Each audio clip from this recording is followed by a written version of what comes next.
only thing you could do is buy a racket and a ኳስ there's so many parks ባዶ empty ሆኑ ማለት ላይ ወጥተህ መጫወት አለኩ like ኳሶች በጣም ርካሽ ናቸው ቴኒስ ኳሶች ራኬት ርካሽ ነው ልጆችን ይዘህ ከልጆች ጋር መጫወት ይችላል ገባ ኢዚ አሁን ኢትዮጵያ ቴኒስ ብታስበው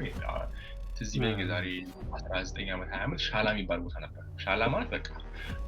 ቀበሌ መናፈሻ ነው ቴኒስ መጫወቻ ነው እና ሀብታሞች ብቻ ነበር የሚጫወቱት ሀብታሞች ብቻ እና ፋይናንሻሊ ደግሞ እኔ እዛ ሌቭል አልነበርኩም እንግዲህ መጫወት አላማ የለኝም እና አይ ላይ በቃ ሀብታም ወፈር ያለ ሰው እንዳለ ይላል እና እዚህ ሀገር መተህ like you have that access now ያላረካቸው ነገሮች በእጁ አሉ